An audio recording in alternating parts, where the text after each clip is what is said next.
Hello once again, my friends and my fellow Star Trek fans. I'd like to welcome you to another video, and this video is going to be another filming prop from the Smithsonian Institute. I've shown you Mr. Spock's ears so far.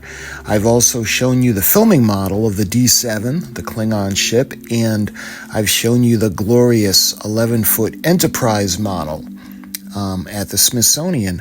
Well, I have another prop to show you guys, and this is going to be the Enterprise that's encased in the acrylic, and that was the force field that was set around it. Now, I have shown you guys the factory entertainment, the Catspaw Enterprise, which they show the replica, a small metal Enterprise that's in the acrylic block. And by the way, that was really cool.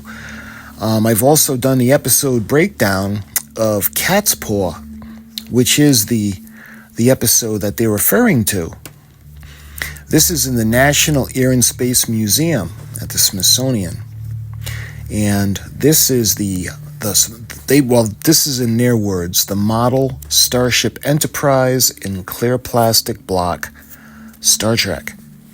And you can see the pictures of the Enterprise model, the little metal Enterprise that's in the acrylic block. And you can see how it's yellowed over the years.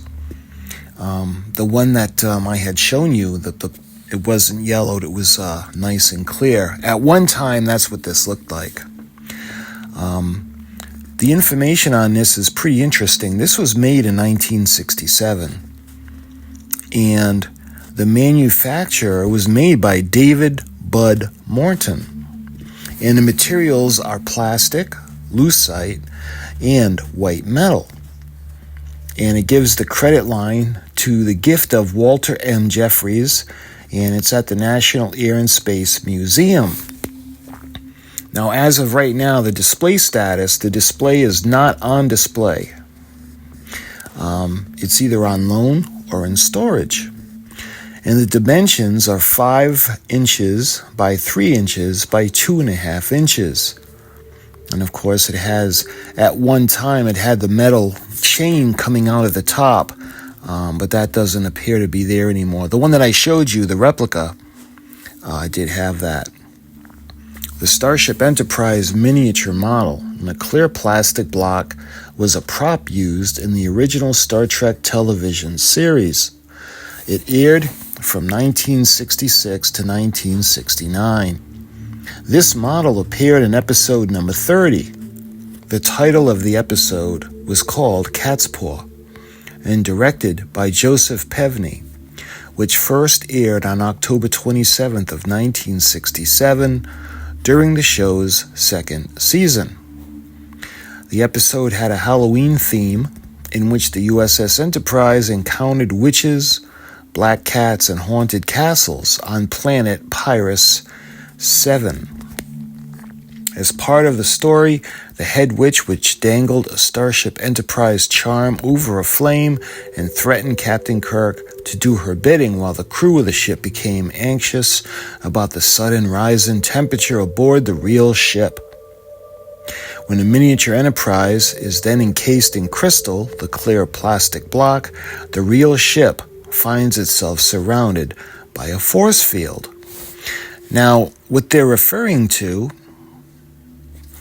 is Star Trek Season 2, Episode 7. The episode is called Catspaw. And again, there's a little bit of information. I had done a breakdown of the series, but I just want to recap a little bit of the info for you. Star Trek The Original Series, Season 2, Episode 7, titled Catspaw, was a Halloween-based episode. We see witches, wizards, black cats, spooky castles, dungeons, skeletons, Iron Maidens, and talking dead men. We are introduced to a new form of life in Korob and Sylvia. They condescend to humanoids, referring to them as specimens. It is later revealed that Korob and Sylvia have taken human form in order to study Captain Kirk and the crew of the Enterprise. They must adapt to human form They must face human desires and challenges as well. But they are only able to scan the human brain's subconscious, thus resulting in a macabre environment they create. Kirk and a landing party reaction to it were somewhat of a surprise to Korab, similar to the way General Trelane of Gothos made an error in the time period of Earth when he created his surroundings based on his human observations. Sylvia becomes addicted to the stimulation of all these new senses. This would interestingly enough lead to the destruction of her as well as Korab. Their true forms are small, frail life forms. The power they wielded was only made possible by a device known as the transmuter. And here are a few interesting tidbits of the episode, Catspaw. Catspaw was one of the more colorful episodes of Star Trek. It premiered in October of 1967. To mark the occasion, Robert Bloch, he based the episode on his own short story, Broomstick Ride. As famous as he is for writing Star Trek, he's even better known for writing the 1959 novel Psycho, on which the iconic Alfred Hitchcock film was based. Though Catspaw aired the 7th episode of the original series in Season 2, it actually was the first episode in which Walter Koenig played Chekhov. Its air date was shifted to run closer to Halloween. Gerald Fried composed the score for Catspaw, one of the 5 episodes of the original series on which he worked on. He noted, "Cat to me means clarinet. The sound of the clarinet is like the sound of cat's footpaw. You can't hear it, but you can feel it, so I wrote for it, I think, 6 clarinets for that episode. Just having fun with all those clarinets dominated my thinking." Up until this episode, DeForest Kelley's name came up in the closing credits. Here, for the first time, we see the name appearing in the opening credits. The first draft of Bloch's Catspaw teleplay was dated March 29th of 1967, while Gene Roddenberry's revised final draft was dated April 27th of 1967. The episode filmed from May 2nd to May 11th of 1967, while Fried recorded the score on June 21st of 67. The alien iterations of Sylvia and Korab were marionettes. They were comprised of blue fluff pipe cleaners, crab pincers, and other materials. Antoinette Bauer, who played Sylvia, enjoyed an acting career that spanned 4 decades.